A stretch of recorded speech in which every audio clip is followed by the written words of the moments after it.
Hey everyone, and welcome to your C++ tutorial on the stack versus the heap in C++. Hey everyone, and welcome to your C++ tutorial on the stack versus the heap. So to begin our discussion on the stack versus the heap, we need to kind of go back to our discussion on how C++ programs are compiled. If you remember, at the end of that compilation process, we get an executable file. Well, when you run that executable file, that all that code is brought into RAM. And so when the operating system loads in your program, you get a certain amount of memory that you can use for your program. And the stack and the heap are just two different spaces or two different areas of RAM.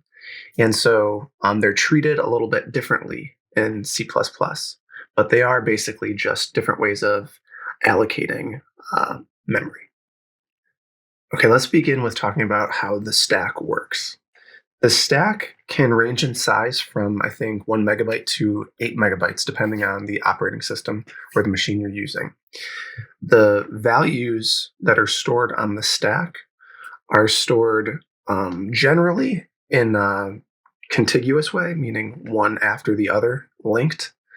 I don't know if there's a specification that it needs to be this way, but that's generally how it's stored. This works in a last in, first out format. So the last thing to be put on the stack is the first to be taken off of the stack. If you could imagine like a stack of lunch trays, how when you were in grade school or high school or whatever, you would stack your trays on top of each other, one by one. If you were to take your trays off one by one, you would take it off the top first. So the last tray that got put in or put on the stack is the first tray that gets pulled off of the stack. If you write too many variables or there's too much on the stack, you'll create a specific type of error called a stack overflow error, where you stop writing your data onto the stack and it kind of goes out of the bounds of the stack and starts writing into other memory. In situations like this, the operating system will usually flag this as an access error and then terminate your program. The last thing I want to say about the stack is that allocating an object onto the stack is a single instruction. And that's going to be compared to the heap, which is a series of instructions. Okay, so let's take a look at allocating variables on the stack. I am going to create an integer here, and we will call this variable 1, and we'll set it equal to 8. I don't know. So let's create another. So remember, something that's interesting here. Remember, we discussed in the beginning about variables. An integer is 4 bytes, right? So let's create another integer, and we'll call it variable 2, and we'll set this one equal to 5. Awesome. So now what I would like to do is I would like to print out the memory location of each variable. So we're going to print it out here. We'll say memory location of var1, and we will print out, if you remember our video on pointers and on references, you can see that I'm grabbing the memory location of var1 with this ampersand before it. I'm going to do the same thing here with the memory location of var2 here. And I'm going to grab the memory location again by using the ampersand of var2. Okay, so now let's compile our program using our G++ compiler. And let's run our executable. Awesome.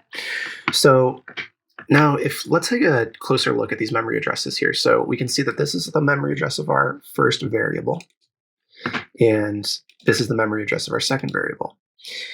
As we discussed before, if you can imagine memory as sort of like a stack of trays, we're stacking our variables here on top of each other, but we're starting top down. So if you look at this hexadecimal number, it ends in an 8 for 8 bytes, right? So that's an integer takes 4 bytes, right? So the memory location for this one is at C8 is where it starts, and it takes up those 4 bytes. The next variable that we have, our variable 2 here, starts at C4 and takes another 4 bytes, right? So you can kind of see that this number obviously is the larger of the two numbers, and this is the smaller, meaning that it's going from top to bottom. We're stacking from top to bottom like a series of trays. Okay, so let's talk about the heap now. So whereas before with the stack, we had a predetermined size, the heap is provided to us by the operating system when we load the program into RAM. So how the heap works is that we basically, using the new keyword in C++, the underlying code below that, I believe, which is malloc, goes and asks the operating system for some space and memory that'll accommodate our object. The operating system returns a pointer to that memory. So when we create a object using the new keyword, we generally have to use a pointer, and that pointer points to a memory location that's large enough for our object that we are given by by the operating system. Now the thing with the heap is that if we're given a certain amount and we go beyond that amount, what happens is that we have to ask the operating system for more RAM or more memory, and that's a pretty intensive process. Whereas when we allocate an object on the stack, it's one instruction. When we allocate an object on the heap, it's a series of instructions that involves, asking the operating system and getting a pointer and all that kind of stuff. So allocating objects onto the stack is more fast and efficient than allocating objects onto the heap. Okay, so now let's go over an example of allocating objects onto the heap. The thing too with heap memory is that it can be all over the place. So it doesn't need to be, next to each other in the same way that the stack is often just contiguous and next to it, and each memory location is sequential. So let's create a heap, var1, and this is going to be an integer, and we're going to assign it a new int, and we are going to assign this heap var the value of 120, and we'll create another pointer. We'll call that heap var2, and we're going to assign that to a new int. And so the new keyword is basically, when this is compiled, the new keyword will we'll ask the operating system for a memory location that's big enough to store 4 bytes, which is the size of an integer in C++. The operating system will return a pointer to a memory location that is big enough to store this object. And so we're going to do this again, and we are going to assign, we're going to assign this another integer. Okay, and let's now print out. I'm going to copy and paste this. We'll say memory location of heap 1, and we will just print out our heap var1.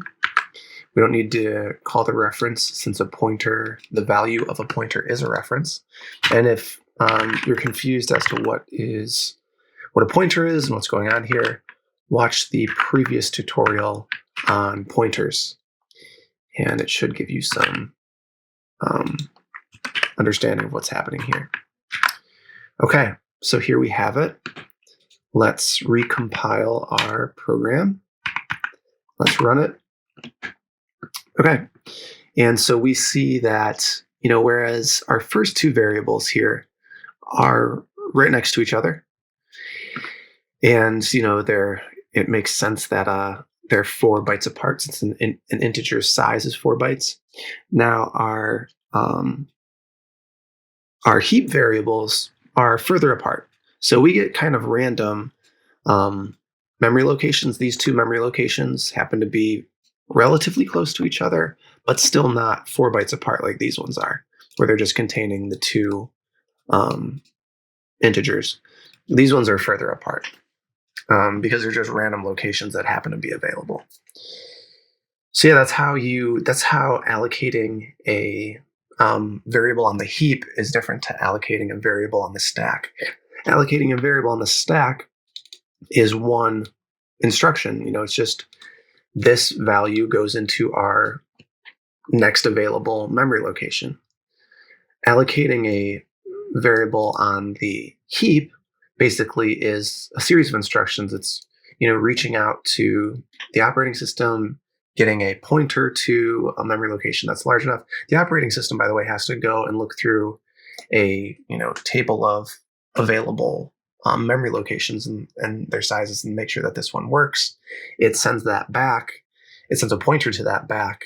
We take that pointer and then we pass in our variable into it.